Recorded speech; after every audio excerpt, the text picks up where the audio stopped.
In the skies over Israel's major cities, swarms of Iranian missiles honed in on targets as Israel's missile defenses launched to intercept. Our CBC News camera captured the dramatic scene above our hotel in Jerusalem. On the ground, sirens wailed in warning as people ran for shelters. Israel estimates Iran fired 180 missiles, with the majority intercepted. But just moments before the air alert sounded, the Tel Aviv area was hit by another unexpected attack. 2 gunmen shot at passengers on a light rail train, as well as people waiting on a platform, killing at least 6 and wounding many more before being killed themselves. I saw people lying down and I couldn't do anything. The terrorist was right next to me, said this survivor. People were phoning me and I couldn't answer. Israeli police described the motive as terror. The identities of the attackers have not been released and there's been no claim of responsibility. But there was little time to process that before the Iranian missiles struck. In a statement, Iran's Revolutionary Guard said it was avenging Israel's assassination of Hezbollah leader Hassan Nasrallah, killed when Israeli jets annihilated his Beirut command bunker with a direct hit. Iran said 3 military bases across Israel were targeted and warned if Israel retaliated, they would deliver a more crushing and destructive response. So far, Israel says there were no fatalities within Israel, but 1 Palestinian was killed in the occupied West Bank by falling shrapnel. Israel's Prime Minister Benjamin Netanyahu, meeting with his cabinet, said Iran will pay. Iran made a big mistake, he said. They do not understand our determination to defend ourselves. Israel claims the Iranian attacks were unsuccessful and that its military infrastructure was not compromised. Iran denies that. And Chris, this is the second time in less than 6 months that Iran has directly attacked Israel.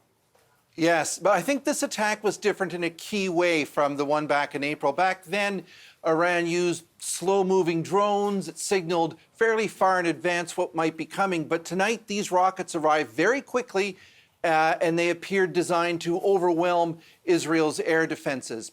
It's now apparent that many more people were killed or hurt in that light rail attack than by the missile barrage. So now it's going to come, I think, a very anxious wait to see when and how Israel responds and just how much worse the war that's now engulfing the Middle East is going to get. Erica. Thanks for this. Chris Brown in Jerusalem.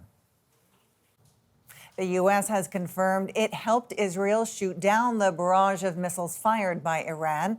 As Paul Hunter shows, the White House is now calling the attack an unacceptable escalation and vowing there will be consequences.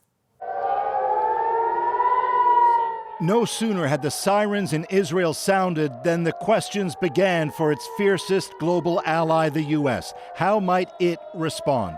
In the Situation Room, watching what played out in the night skies over Tel Aviv, U.S. President Joe Biden with Vice President and his party's nominee, Kamala Harris. Biden later asked directly, "What do you believe the consequences for Iran should be?" That remains to be seen. Said the White House it's a fluid situation, but it labeled Iran's strike as brazen and unacceptable.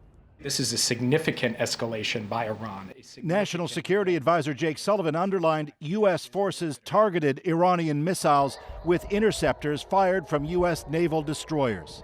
And earlier this week, it announced it's sending more troops to the region, along with fighter jets and other warplanes. We have made clear that there will be consequences, severe consequences for this attack, and we will work with Israel to make that the case.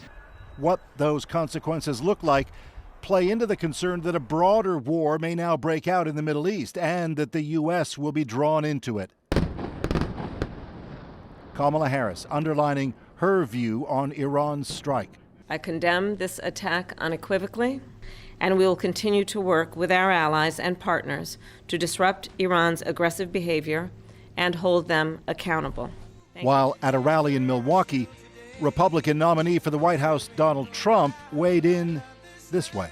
I've been talking about World War III for a long time, and I don't want to make predictions because the predictions always come true. We're not going to make, but they are very close to global catastrophe. The White House says it's monitoring the situation minute by minute and is consulting closely with Israel on next steps. But Biden himself emphasized he remains fully supportive of Israel.